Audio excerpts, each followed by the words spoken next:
اعوذ باللہ من الشیطان الرجیم بسم اللہ الرحمن الرحیم۔ معزز ناظرین السلام علیکم۔ ایک بہت ہی مفید اور معلوماتی ویڈیو کے ساتھ آپ کی خدمت میں حاضر ہیں۔ معزز ناظرین، تربوز ایک بہت ہی مزیدار اور صحت بخش پھل ہے۔ اس کے کیا فوائد ہیں اور ہمارے پیارے آقا حضرت محمد صلی اللہ علیہ وآلہ وسلم نے تربوز کے بارے میں کیا ارشاد فرمایا، یہ سب کچھ آپ کو اس ویڈیو میں بتایا جائے گا۔ اس لیے آپ نے ویڈیو کو مکمل دیکھنا ہے اور ہمارے چینل کو سبسکرائب بھی کرنا ہے تاکہ ایسی ہی مفید اور معلوماتی ویڈیوز آپ تک بآسانی پہنچ سکیں۔ معزز ناظرین، تربوز میں بہت زیادہ وٹامنز ہوتے ہیں۔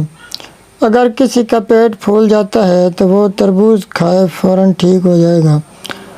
اگر کسی کا بلڈ ہائی ہو جاتا ہے، کنٹرول نہیں ہوتا، تو تربوز اس کے لیے فوری دوا ہے۔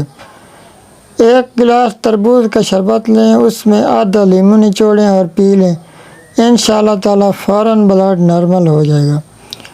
اگر کسی کو خارش ہو تو 1 لیٹر تربوز کا پانی لیں، اس میں 20 گرام املی ڈالیں، اسے بھگو کر رکھیں، 1 گھنٹے بعد اسے چھان کر پی لیں، پھر 3 دن وقفے سے یہ پانی پیتے رہیں، انشاءاللہ تعالیٰ خارش سے آرام آ جائے گا۔ معزز ناظرین، تربوز گردوں اور جگر کے لیے بہت مفید ہے۔ تربوز کے چھلکے میں بھی وٹامنز اے اور سی ہوتے ہیں۔ تربوز کے چھلکے منہ پر لگانے سے سکن صاف ہو جاتی ہے۔ یہ جسم سے فاسد مادوں کو خارج کرتا ہے۔ اس کے کھانے کا بہترین وقت صبح سویرے ہے۔ معزز ناظرین، شوگر والے لوگ تربوز کھانے سے گریز کریں۔ یرقان کے مریضوں کے لیے یہ بہت ہی مجرب دوا ہے۔ معدے کے السر کے لیے بھی یہ بہت یقینی قدرتی دوا ہے۔ جن لوگوں کو معدے میں السر ہو وہ تربوز کے جو بیج ہوتے ہیں وہ خشک کر کے پیس کے رکھ لیں، پھر دودھ یا پانی کے 1 گلاس میں 1 چمچ ڈال کر پی لیں، انشاءاللہ تعالیٰ السر کا مرض ختم ہو جائے گا۔ معزز ناظرین، ہمارے پیارے آقا حضرت محمد صلی اللہ علیہ وآلہ وسلم تربوز کو بہت زیادہ پسند فرماتے تھے۔ وہ کھجور کو تربوز کے ساتھ ملا کر کھاتے تھے۔ وہ فرماتے تھے کہ تربوز زیادہ کھایا کرو، اس میں شفا ہے۔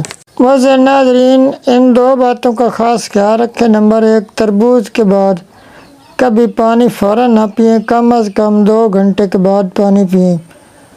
نمبر 2، تربوز کے بعد کبھی بھی چاول نہ کھائیں، یہ آپ کے لیے بہت زیادہ نقصان دہ ثابت ہو سکتا ہے۔ معزز ناظرین، اگر آپ کو ہماری یہ ویڈیو پسند آئی ہو تو اسے لائک اور شیئر ضرور کر دیں اور ہمارے چینل کو سبسکرائب کر لیں اور گھنٹی کے نشان کو بھی پریس کر دیں تاکہ ایسی معلوماتی اور اسلامک ویڈیوز آپ تک بآسانی پہنچ سکیں۔ آخر میں ہماری دعا ہے کہ اللہ پاک آپ کو ہمیشہ خوش رکھے، آپ کی زندگی میں کوئی غم نہ آئے اور اللہ پاک آپ کو بہت زیادہ رزق دے۔ اللہ پاک آپ کا حامی و ناصر ہو۔ والسلام، اللہ حافظ۔